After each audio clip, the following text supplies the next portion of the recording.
What's going on, guys? Jack here, and welcome to episode 4 of the Barcelona B career mode. And then in this episode, we're going to be covering the transfer deadline day. And first of all, we've got some contracts to deal with. And Pedro Obiang, the deal was finally accepted, and that did take quite a while. But hopefully, he can accept this contract and come to the club, because I know what a great player he can be, and hopefully, he can prove to be a real good asset to the club. And Januzaj here declined the contract again. I mean, even a low-rated player like him, who's not going to get any game time at Man United at all, is declining my contract when he's going to be getting a bit more game time, that's for sure, at FC Barcelona B. But Hugo Malo, you know, everyone was declining the contract, and the only way to counteract it is to offer them a lot higher wages than they're asking for. So for Hugo Malo, it's 26,000 a week instead of 20,000, but players like Morata and Christian Teo, they're not going to be coming to the club, that's for sure, because, you know, I was offering them the best contracts possible, and they just weren't having it. And Kepa here, let's just call him Kepa for now, he declined it because he said he's used to playing in more prestigious leagues. Let me just say one thing. He is not going to be playing for Atletico Bilbao at all. He's just going to get loaned out. So if you come to our club, FC Barcelona B, maybe you'll actually get game time. You know, it's just ridiculous, some of the stuff that they come up with on this career mode. But Victor Fischer, the contract offer was declined again. You know, a lot of these players, because FC Barcelona B are in such a small league, you know, the Liga Adelante, it's not the biggest league. You know, it's going to be difficult to sign these really good players. And the deal, though, for Ruben Pardo was accepted. So now all I had to do was give him a good contract. And as I knew what would happen, I gave him quite a high contract. Maybe that was a little bit of a mistake. But, you know, if we do sign him, then he's going to be a solid player. But, you know, Muniain as well, he doesn't look like he's going to be coming to the club either. He's just not accepting any contract. You know, I'm giving him 15 grand extra a week, 20% bonus per goal, you know, all of that, and he's just still not wanting to come to the club, which is fair enough, I guess. It's going to be difficult to sign any of these players, to be honest, and if we do, then that is fantastic. And we managed to sign Adnan Januzaj, which is really good. And we also managed to sign Kepa as well, which is really good. We're going to have a really good goalkeeper now. And we offered Jordi Masip, so he looks like he's on his way out, indeed. And hopefully he can be our second goalkeeper, because at the moment we've got a little bit of a better goalkeeper. And Kepa has only 57 handling. And, you know, it really does show, because he can't really parry anything out. He just kind of parries it into the net. And, you know, I've played with him before on a different career mode, and it really did show. But Pedro Obiang, once again, the contract offer was declined. I really want to bring him to the club. Same with Hugo Malo. But I just don't know if we can. You know, I'm offering them the best contracts possible, but they're just, I don't know why they're not accepting it. I don't understand, because Falcao's gone to Monaco in real life, you know. He's not getting Champions League football as far as I know.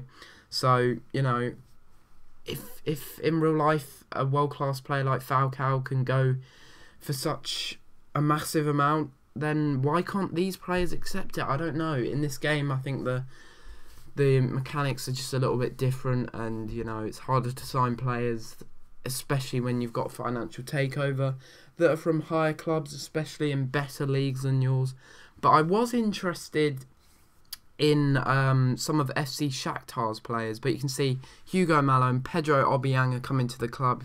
That is really good signings from us, really good signings. But Ile's on his way out, and so is Sergej Huste, which is a little bit disappointing, but nevertheless, we've got a lot better replacements for them, and they're going to go straight into the first team. But I was really interested in FC Shakhtar's players. Bernard was one, but unfortunately he's just come from Atletico Mineiro, so I'm not going to be able to sign him. But Alex Teixeira, I think his name is, and Douglas Costa, I was interested in them because I realised, you know what, I'm not going to be able to sign Muniain, so why not go and try and sign a player that is in a little bit of a lower league, I guess, but still has a lot of potential in him. And Douglas Costa and Alex Teixeira were really, I was really interested in them, and signing them would just be really good for us, because that would just make it a lot better. And you can see once again, Munain declined the contract, and I just gave up from there on out. It's just so difficult to sign players. I don't know what it is, especially players like Munain. His contract, is on his way down, and I don't understand. That's all I can say, really. I give them the best wages, but they just don't sign. They just don't sign, no matter what. But hopefully we can bring in Alex Teixeira or what's his name, Douglas Costa, because Douglas Costa especially looks like a really solid player. And we've only got 5 hours left of the transfer window. Already 36 million is spent, and you can see that Douglas Costa is apparently worth 8 million. And as we were kind of so far down not so far down, halfway through the transfer deadline day already, I was just like, what, I might as well just match that. And it's the same for Alex Teixeira, because if I do manage to sign either one of them, then at least I can get a cam, because we don't have a cam. That's it. We have one cam, I think. And that's Marcos Lopez or Marcos Suarez or something like that. I think he's come from Manchester City quite recently, but he's only 58 overall, so he's still not, first team quality. But Douglas Costa, he's got good pace. He's got good technical ability. He's got really good vision. He's got good passing. He just looks like such a well-rounded player. And if it wasn't for FootWiz, I don't know what I would do, because FootWiz is such a great site. I mean, you can just see all the players' potentials, and you can see their stats, and you can also see player or other people's reviews on that player. But you can see here that transfer offers were accepted for both players from FC Shakhtar. So hopefully we'll be able to sign them. I gave Douglas Costa a crucial first team player, because he is going to be crucial. He's 78 overall already, only at the age of 22 as well. So he's going to have a lot of potential in him. And not so much Alex Teixeira, he's 1 year older. I wasn't as keen to sign him as I was Douglas Costa. But, if we do end up signing him instead of Costa, it's not the end of the world. At least we've got one of those players from FC Shakhtar. But we won't be able to sign both, as I'm thinking of spending a little bit of money on a youth scout, because getting youth players in this game is very important, very important. But you can see that the contract offers were both declined, and I was getting worried because there was 2 hours left of the transfer window, and I was just thinking, right, can we sign these players or can we not? I don't know.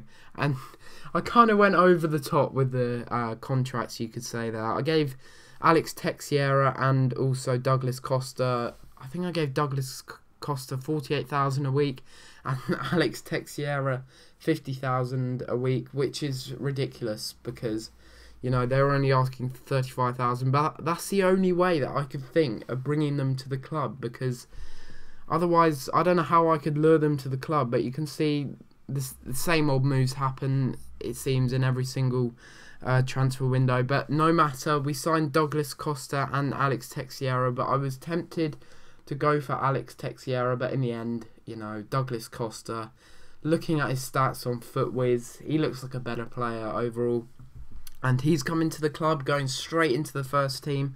But you can see all of the same old deals, like Edin Dzeko to Arsenal, although that is quite realistic. That may happen in real life, I think. There is a slight chance that it could happen. And also Vidal to Man City. That's a little bit strange. I don't know about that. And Diego to... is that Borussia Dortmund, I think? Yeah, it is. But another signing that seems to happen quite a lot is Petr Cech leaving Chelsea. I'm not sure what's going on there, to be honest. But, that's the last hour of the transfer window. 70 million was spent. That is a lot of money. A lot of money. And you can see Juventus spent 8 million on Cech, which is quite a lot for an old goalkeeper such as himself, especially in career mode. But in real life, he's probably worth that much, maybe even a bit more, I don't know. But I was tempted to buy a youth scout, but there wasn't a 5-star scouts, you know, 5-star experience, 5-star judgment, but the best one was this Turkish one, Serdar Karpuz, and he's only 4 million, which is good. Although his judgment isn't that good, but his experience is very good, so hopefully he can scout some very young players for us that can come straight into the team, grow well, and, you know, hopefully do well. I'll be sending them out to Spain or maybe a South American country. I'm not sure yet. You know, you can decide where I send the scout to. Just let me know in the comments below, and I will send the scout to that place for about 3 months, and then 3 months in another place, etc, etc. But we're going into a game here against Recreativo, I think it is. I'm not 100% sure, and once again, you know, I have no idea who this team is, but they get close there in the 16th minute with a good shot, but, you know, the goalkeeper managed to make a really good save there, actually, and this goalkeeper seems to be very good, and you can see that Dani Nieto gets put through here with one of them over the top through balls. I didn't see that defender there, and maybe I shouldn't have cut inside. I think that was a very bad decision on my part, and, you know, they almost capitalised on that mistake that, you know, happened with Dani Nieto's shot, but it doesn't matter because Deulofeu gets through it. Oh, no, he doesn't. No, he doesn't. Of course not. It's offside. I mean, you know, looking at that back, you know, if he just had his foot just a little bit back, he would have still been able to get the ball with his blistering pace. But nevertheless, we go into half-time and it's 0-0. Bit of a disappointing result, to be honest. We could have done a lot better in that first half, but maybe that was a deserved result at half-time. 0-0, you know, they did have their chances, Recreativo, and we had some chances, let's just say. We didn't have many. We were getting a bit dominated, especially in passing in that first half and possession, it seemed. You know, we weren't really up to the table. You can see we only had 45% possession, but the shots were a little bit even. You know, we had really good shot accuracy, which is good. But you can see Douglas Costa's in the team, that really, really solid 78 overall rating. He is just going to be such a quality player for us, and it's the same with Deulofeu, and also Rodri, I think his name is. I brought him back from loan. I recalled him from his loan deal because I needed another striker, and I didn't have enough money to pay for another striker, and Rodri looks really good. He's got really good jumping, and Grimaldo really proves me, you know, that's a great cross, and Rodri's jumping comes into play. There's 93 jumping. He's got really good heading accuracy as well. Quite good pace as well at 78, so he looks like a solid player. But Marco Bueno in the 78th minute gets played through, crosses it in.